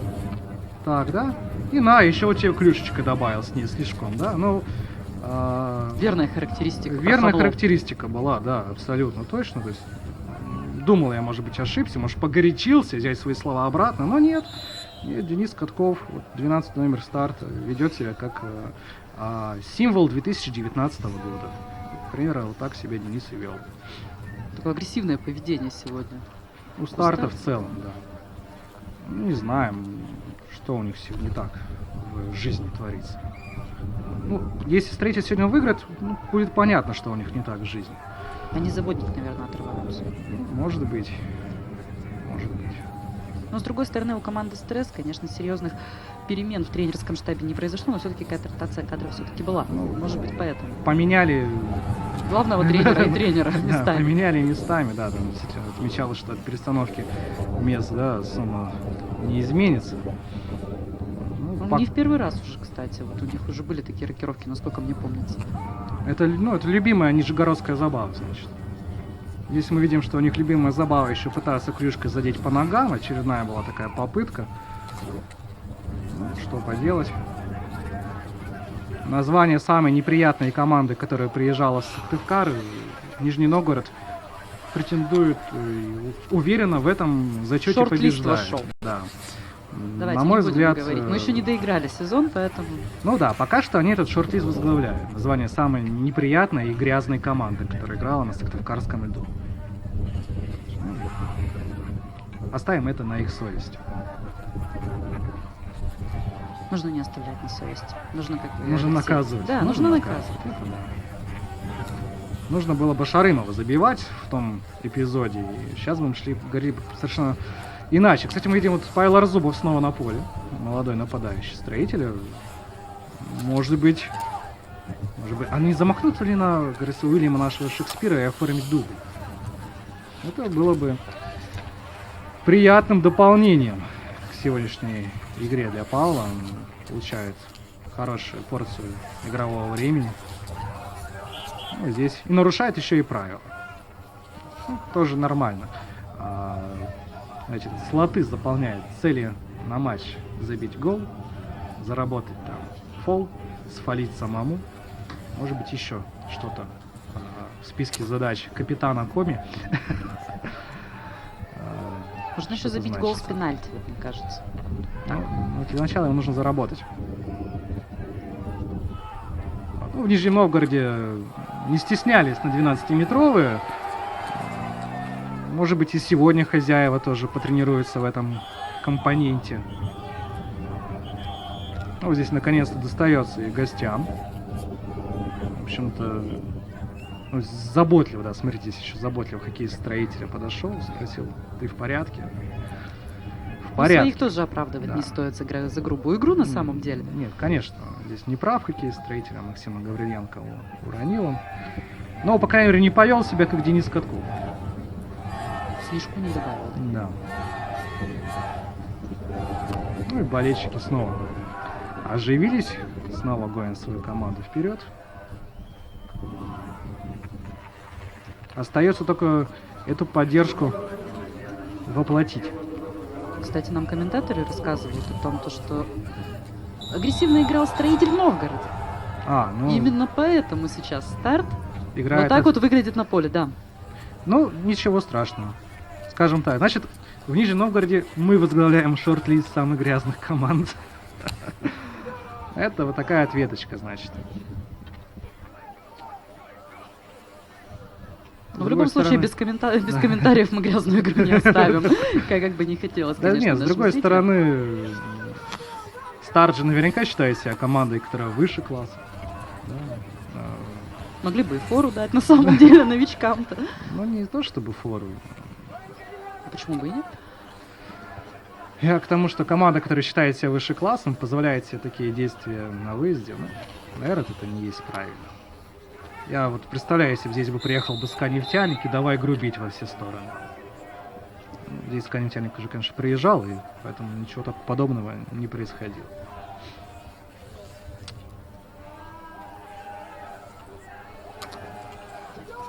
Здесь очередной заброс, очередная такая свечка. И здесь Максим Немцев. Его тоже прессингуют, и тоже Максим, благо, не упал, да, просто вышел за пределы поля в борьбе с хоккеистом Старта. И очередная атака Строителя, там 70-й номер Максим Медведь. Дима. Здесь, да. Ну вот раздосадовано, когда оборона Старта высказывает претензии друг к другу.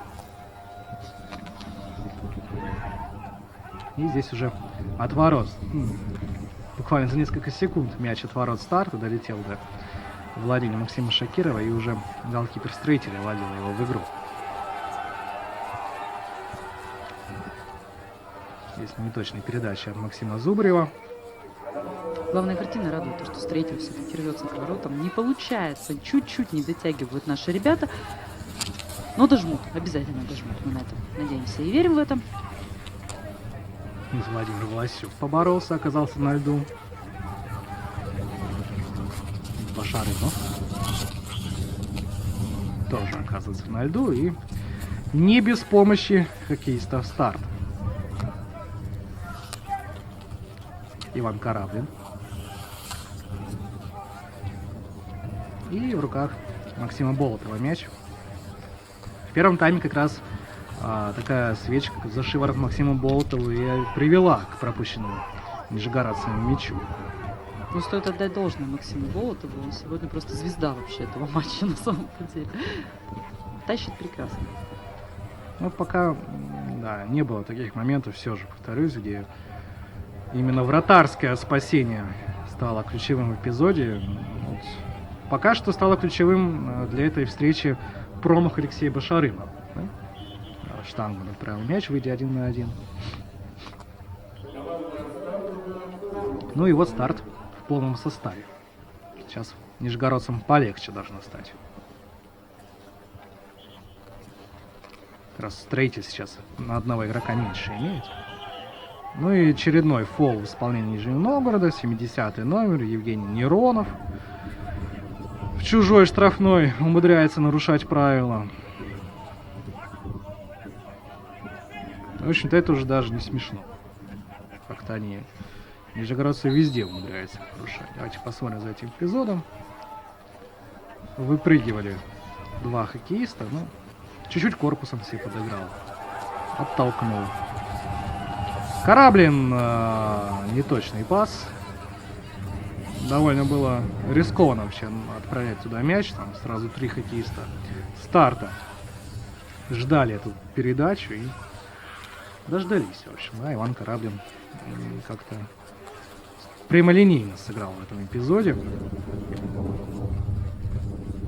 И вот уже атака Нижнего Новгорода. У нас снова середина тайма практически, снова Ну, пустая. уже, да, уже Повторяем половина сценарий. второго тайма уже позади. Забитых мячей как-то все больше и больше не становится. Что не скажешь о других встречах. Например, Водник после того, как проиграла Родина 0-2, уже 5-2 выигрывает. Да, то есть 3 мяча во втором тайме Архангельск забросил. Волга вышла вперед в матче с Зорки 4-5. Там Зорки сравнивал счет, было 4-4.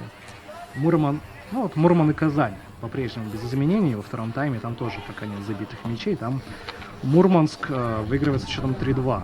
И близок к тому, чтобы одержать вторую победу над Казанью в этом чемпионате. Показывает, что матч на выезде в Казани был, в общем-то, не случайностью, а чуть ли не закономерность. Но здесь получает и достается еще Башарымову от хоккеистов старта. Ну, в общем и в целом достается.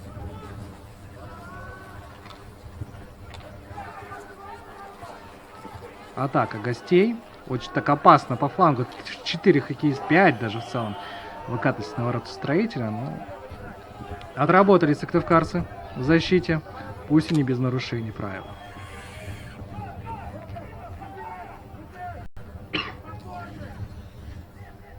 Как мы уже говорили, мы сегодня считаем падение. И своего Сколько насчитали? Честно, я уже больше 30 насчитала. Красиво так у нас. Люди падают, но ничего не меняется. А как песня Александра Буйнова. Падают, падают, падают люди. А так, старт по левому флангу. И догоняет мяч возле лицевой. Следует прострел, но там мешают мячу дойти до адресата. И будет ли контратакам Немцева не удалось бросить прорыв с партнеров. Остается мяч Строителя. Период на левый фланг. И здесь уже Артем Зимин теряет мяч. Даже по правому флангу старт проходит и упускает мяч за пределы поля. Осталось 20 минут у нас сыграть. Интрига в матче живее всех живых. Ну, здесь каждый заброшенный мяч может стать финальным, поэтому да, конечно. Здесь, Эмоционально сейчас и на поле, и на трибунах. Да и у нас, в принципе, тут тоже. Да, ну здесь Волнуемся. достается Алексею Бушуеву, 23-му номеру старта. Если я считаю падение, то Алексей считает, кому досталось. Ну, что Сегодня. поделать. И здесь еще такой стык неприятный. Вот, да, вот как раз с Бушуевым эпизод нам показали операторы. У операторов тоже сегодня достаточно работы, благодаря многочисленным столкновениям.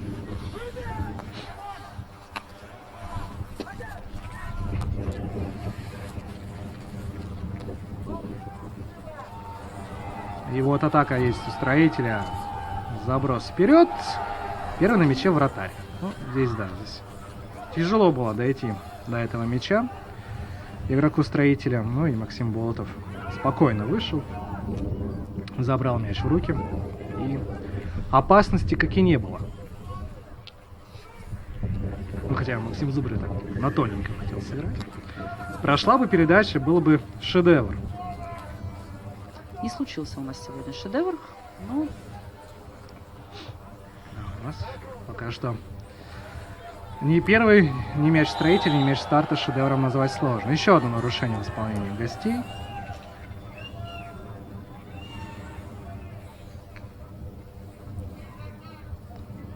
Ну, здесь либо быстрый, либо розыгрыш с ближним, либо заброс штрафной очередной. Ну вот второй вариант. Борьба за мяч идет.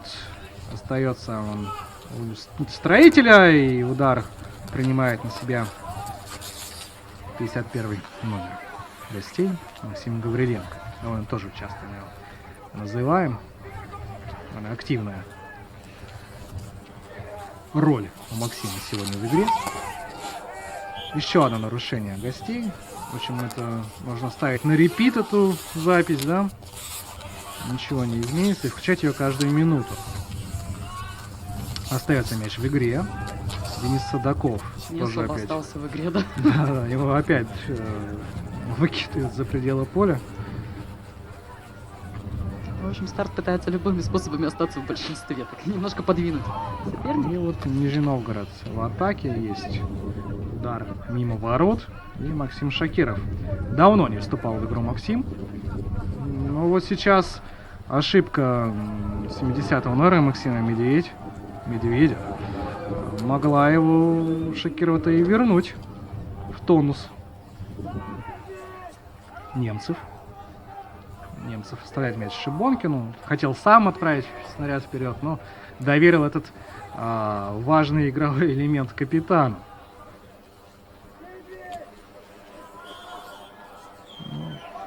Опять борьба в центре поля. Играли бы в хоккей с шайбой, уже давно подрались друг с другом команды. Чуть ли не в полном составе.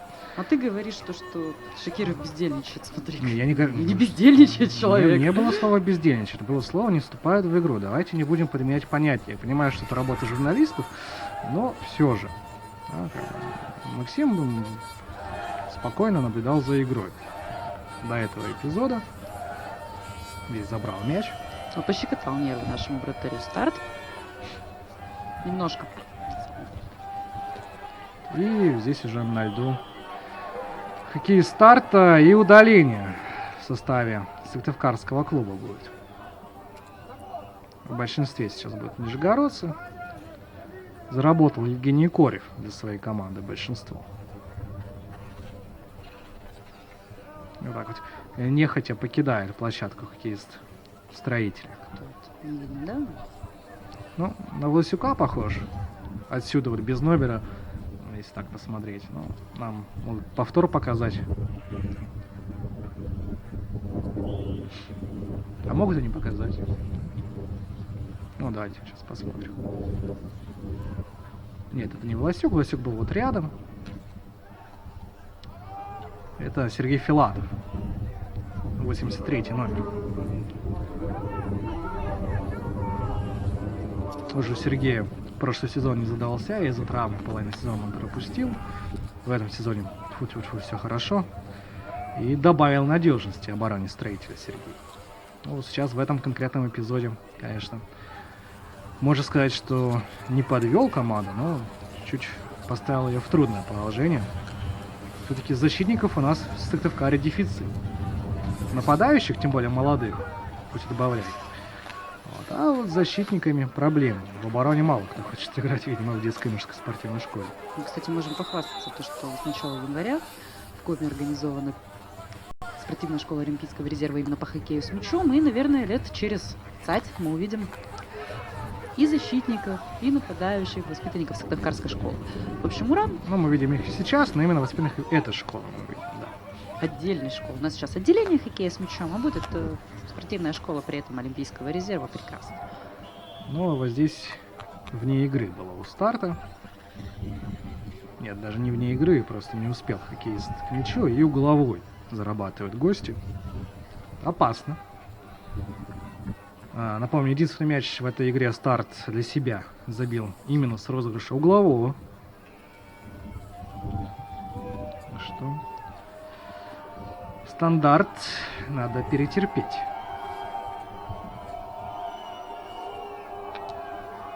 Давайте дождемся нас.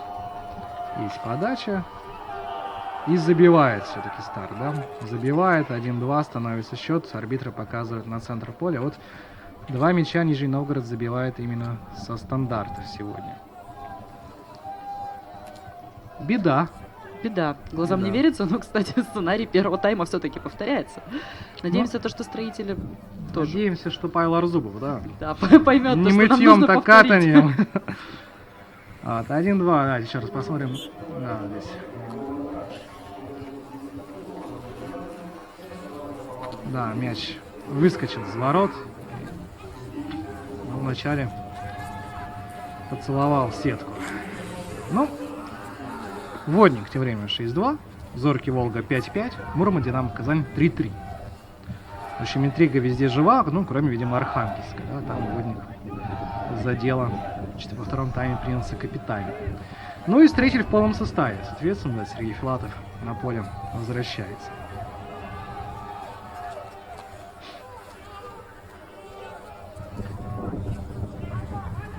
Осталось сыграть у нас еще 12 с небольшим минут.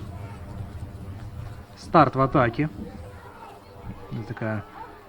Сергей Почкунов это отличился после углового. И здесь еще момент. И 1-3. И вот здесь уже, конечно, не все, но будет, мягко скажем, очень тяжело строителю вернуться даже в игру.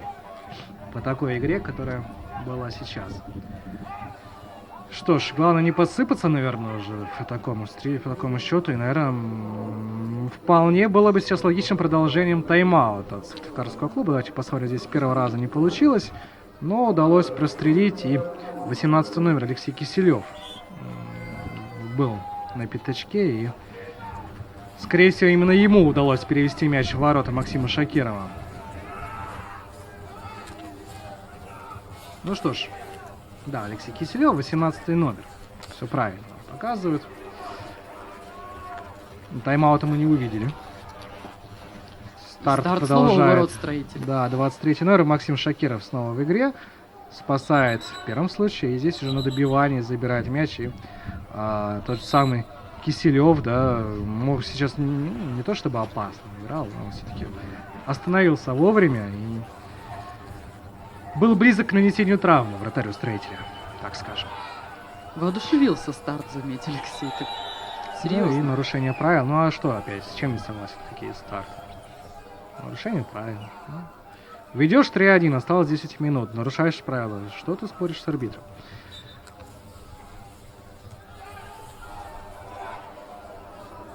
Здесь уже опасность у ворот гостей, но мяч ушел мимо ворот. Ну и были подозрения, что высоко поднятую клюшку уже играли хозяева в этом эпизоде.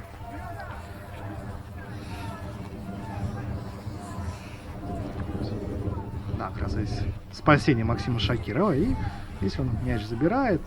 18 номер клюшечкой, конечно, пытался переправить мяч в ворота, но, скажем, не так акцентированно, да, когда уже увидел, что вратарь забирает этот мяч.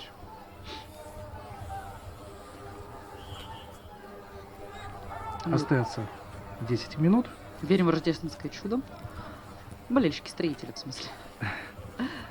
Болельщиков старта мы, конечно, поздравляем. Красивые мячи, красивые проходки, красивые добивания. И вот сейчас тайм-аут, да. Вот сейчас как раз тайм-аут берет строитель. Что было, в принципе. Да ладно, Валентин. Да. Вы называете вот это красивыми мячами. Вот это вот 2 гола со стандарта. Я не знаю. Если для вас это красивые мячи, то я Леонардо Ди Каприо тогда, видимо. Алексей, вы похожи. Спасибо. Что 2 мяча с угловых, ну, конечно, мячи с угловых это хорошо, но именно о красоте, о какой-то об эстетике. Ну ладно. Для сегодняшней игры вполне достойно, на самом деле. Я вас в Нижний Новгород отправлю. Будете там работать. Будете бизнес-новости Нижний Новгород открывать. БНН. Вот так вот в нашей трансляции мы объявили о создании нового средства массовой информации. Алексей, сегодня не 1 области. апреля. Ну, все может быть, да. Франшизу расширить. Ну вот тайм-аут завершился. Строитель с мячом. Сергей Шибонкин. Заброс. Борьба за мяч. И не ушел он еще. И здесь нарушение правил, кстати. Ну, сбивали игрока строителя сзади. Ну, видимо, Судья не засчитал. видимо, это, скажем, не влияло на ход эпизода.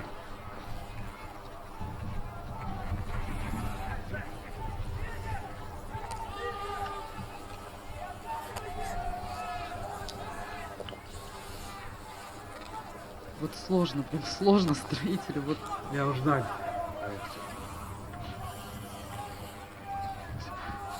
Зато видно, что тайм-аут строителю помог, да? И вот уже осадили штрафную площадку гостей сыктывкарцы. Болотов на выходе играет. Мяч снова застревает в ногах защитников.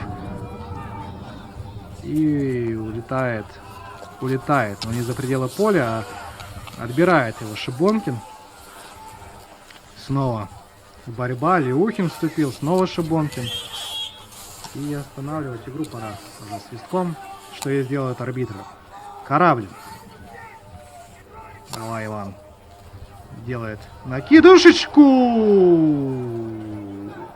Вот это было бы красиво, Валентина. А не вот эти вот голы со стандарта, там, которые там не мытьем, так катанием забиваются, когда, ну...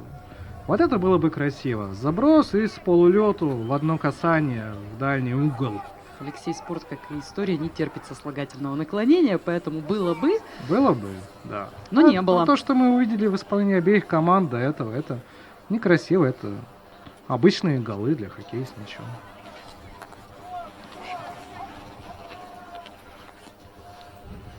Главное сейчас не поймать 4-й. Может быть, Как бы то ни было, красиво, некрасиво. ну да. Но здесь удаление будет в составе Нижнего Новгорода. Строитель концовку тайма и встречи проводит в большинстве. Конечно, лучше бы это было бы удаление за нарушение правил в собственной штрафной. Мы тогда бы посмотрели бы за дуэлью нападающего и вратаря с точки. Но пока что не удается строителю заработать 12-метровый. Ну, еще, в принципе, вот сейчас вот не удалось и какую-нибудь организованную атаку соорудить.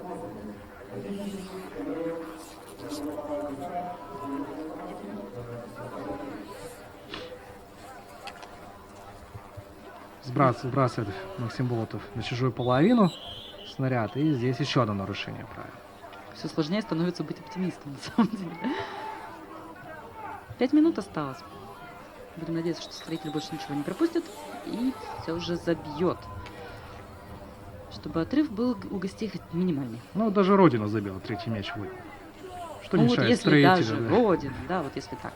Да, что мешает строителю забить второй мяч, хотя бы ворота старта?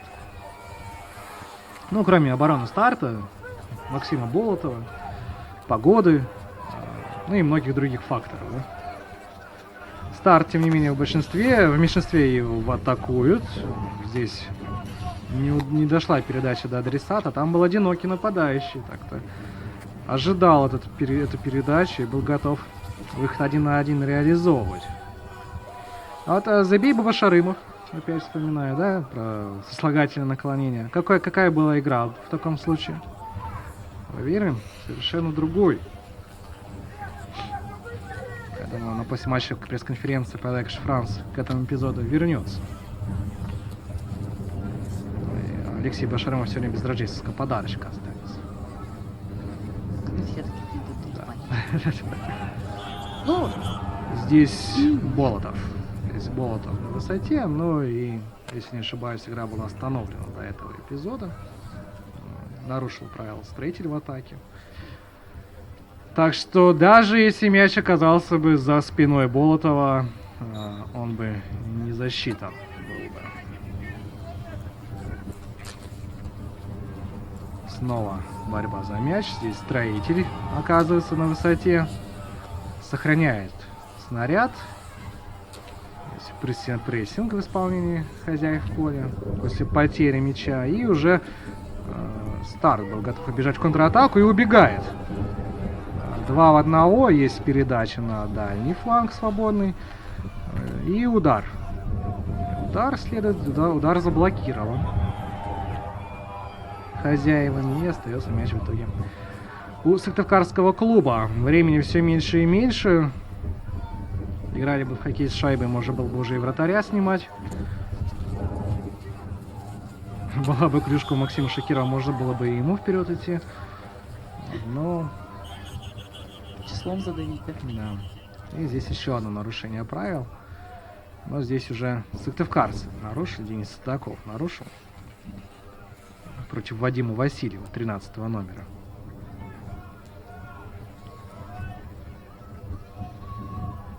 Оправдываются все-таки слова капитана Старта в интервью, то, что на выезде ему повезет больше. Но это только пока. Сыктывкарцам тоже расстраиваться не стоит. Если не везет мне в смерти, повезет любви. Вот. Не везет в игре, может, в чем-то другом тоже повезет. Но у строителей впереди еще несколько домашних игр, поэтому, как говорят, там дома и стены помогают. Возможно, следующие игры будут более удачными, да и, в принципе, у нас есть еще 2 минуты. А вдруг? Ну и мы ждем Коми-Вятское дерби. Коми-Вятское дерби — это одно из самых любимых сыктывкарскими болельщиками, потому что, повторимся, Киров к нам территориально ближе всего каких-то там 400 километров, и вятские болельщики уже на трибунах республиканского стадиона. Ну и в Киров тоже болельщики с Коми ездили, проносили даже фаер, чем вызвали огромную негативную реакцию в исполнении кировчан, которые фаер-то в жизни не видели, наверное. Фу, Алексей, зачем так грубо? Но тем не менее. Правила везде едины, да. А сыктывкарцы решили немножко пошалить на выезд. И вот здесь следует удар со средней дистанции. Проходит мяч мимо ворот, но Максим Болотов контролировал ситуацию. У нас в комментариях предполагают, что строитель слишком хорошо отметил Новый год, поэтому сегодня игра не задалась немножко. Не исключено. А кто плохо отметил Новый год? Вот нижегородцы турнир организовывали, да, там новогодние шоу-турниры. Мы в валенках играли. Мы в валенках играли. Просто они раньше организовали, а мы 4 числа. Усталость. Последняя минута основного времени уже идет. 1,5 нам, наверное, добавят всего, да? Ну, за тайм-аут, да. В чудо уже не верится, да, Валентина? Ну вот Старт зарабатывает себе еще и угловой. Ну, в общем, что по сегодняшней игре мы заметили, что Старт угловые подает хорошо. То есть, как бы в этом компоненте нижегородцы смотрятся предпочтительно. Сейчас, наверное, болельщики нижегородского Старта держат кулачки за 4-й гол. Ну, особенно те, кто поставил на фору плюс 2,5, минус 2,5. Те уж особенно. О деньгах, Алексей. Я не о деньгах, я о форе. Спортивный интерес — это главное. Здесь какой-то такой мудреный розыгрыш.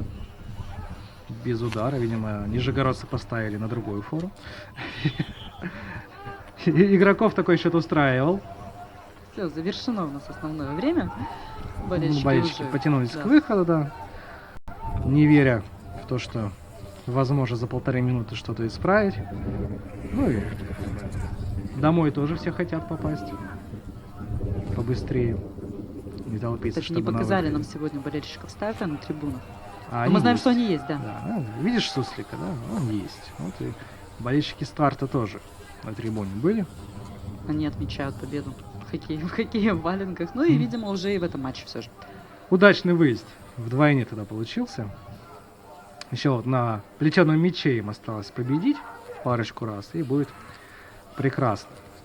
Когда до этого молодежка старта была в Сыктывкаре в ноябре, они заняли 2-е место. Да, это был международный турнир. Ну вот хотя бы баночку дополнительную, да, забил строитель. И кто же порадовал сыктывкарских болельщиков, которые там на входе уже развернулись, наверное. На выходе, в смысле. Жалко, что времени не осталось. Ох, беда. А вот тот бы гол бы Денис вышел. Судаков. Да гол бы Башарым, мы уже выиграли бы эту игру, мне кажется. Потому что происходило на поле. Вот сейчас прессинг. Включают сыктывкарцы. Отобрать бы им мяч хотелось, но не удается накрыть эту диагональ. Здесь старт на подборе. И еще головой зарабатывает Нижний Новгород. Так что вряд ли будет у строителя шанс убежать в контратаку и спастись. Тем более, что и дополнительно уже вышло. Но проигрывать 2-3 не так обидно, как 1-3. Поэтому молодцы, красавчики наши хоккеисты. Серьезно? Ну, Да. я просто как бы... Серьезно, молодцы. Проигрывать, не, красавчики. я про проигрывать как бы. Что 1-3, что 2-3, разницы нет. Ну и на этом время матча, я так понимаю, завершилось. Да. Со счетом 2-3 выигрывает Нижний Новгород, Нижегородский старт. Ну, поздравляем, конечно, старт с победой. По игре абсолютно не наиграли нижегородцы на триумф, да, но судьбу встречи решили стандарты. В них Нижний Новгород оказался лучше. До свидания. С праздниками.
Приходите на матчи Суперлиги Чемпионата России по хоккею с мячом и болейте вместе с нами за хоккейный клуб «Строитель». МКреп. Надежная опора строителя.